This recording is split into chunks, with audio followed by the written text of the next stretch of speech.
Welcome to the Advertising Forum. This is our final episode of our transparency series, sponsored by DoubleVerify. We are stoked for our final guest, Dan Slivjanovski, the Chief Marketing Officer of DV. Dan, this has been a fun series, and we're excited to have you close it out with us. Thanks again for being here and sponsoring the series. Jeremy, ATG, delighted to be here. Big fan of what you guys are doing. So let's do it.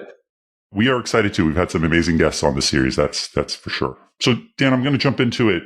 How does DV see trust and transparency making things better for both advertisers and partners, across the globe? Sure. I think I would start by saying we're all fortunate to work and live within such a dynamic and fast evolving industry.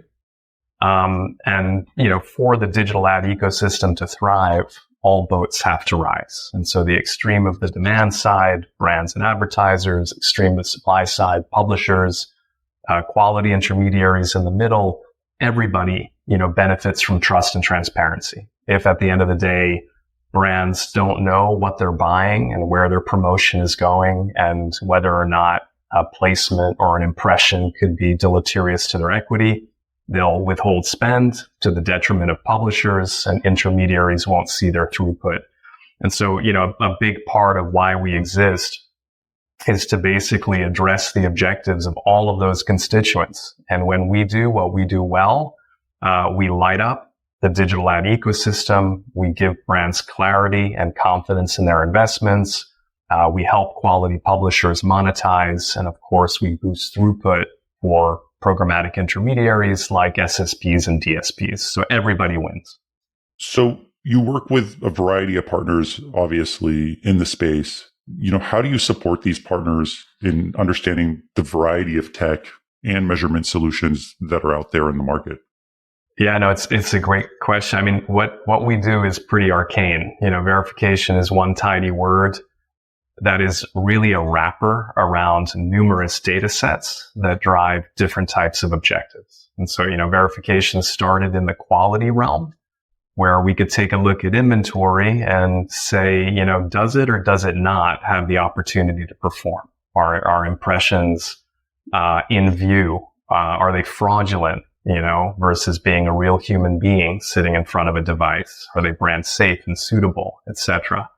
And we've continued to evolve what verification means. It's gone away from purely being protection or media hygiene and really going more into performance. Do we have data or an indication that an ad opportunity is actually correlated with what the brand wants to achieve through advertising in the first place? And as we've continued to evolve, as we've innovated, education has been paramount. And, I'm in a marketing seat. And I would say that marketing at DoubleVerify equals thought leadership and education. And we provide that to all of our constituents, be they advertisers, partners, publishers, in a variety of ways. Our primary platform, which is DV Pinnacle, we have a certification program for that, so that we can make sure that advertisers are using it to their full advantage. We put out benchmarking, where we leverage data and insights across the trillions of impressions we see each year, so that, we have an eye in the sky sense of the state of the union when it comes to fraud, viewability, suitability, attention, algorithmic optimization, and more. And then most recently at Cannes, we launched something that we call our Transparency Center, really in response to some new, acute, emerging topics, things like MFA or made for advertising inventory. How do we look at safety and suitability in social environments and more? And so now we have a specific area of real estate that is truly dedicated to education on emerging topics. And I think that the world of education and thought leadership will just continue to morph and evolve as the industry does. Dan, we really respect the fact that you just brought up the Transparency Center. Yep. How are your measurement solutions making digital advertising more transparent? Yeah, that's what we do. At the end of the day, we're a transparency and media effectiveness company. That is the ultimate benefit of what we do. And a big part of providing transparency in the media ecosystem comes through verifying everywhere. The idea is we want to give advertisers a common yardstick and common clarity and confidence wherever they place their investment. And that's not a trivial task. That means everywhere throughout the media transaction. And today, most transactions happen programmatically in some way, shape, or form. And so our tools have to work pre-bid and post-bid.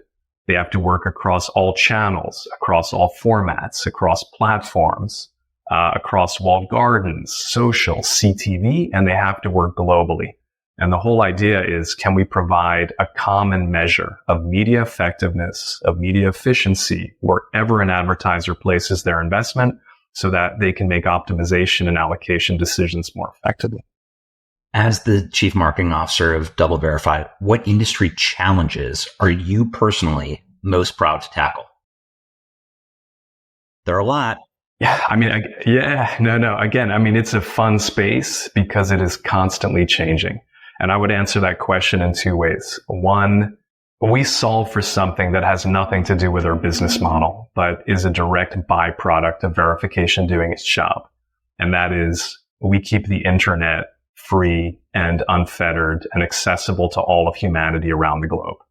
And why does that happen? Because advertisers essentially pay for the internet. There's this thing called a fair value exchange where you and I give up our attention and engagement in exchange for seeing an ad. And, the prize for that transaction is we get access to content for free. That's only going to happen so far as brands feel like they're not getting ripped off or, their placements aren't optimized or are harmful to their brand equity, etc.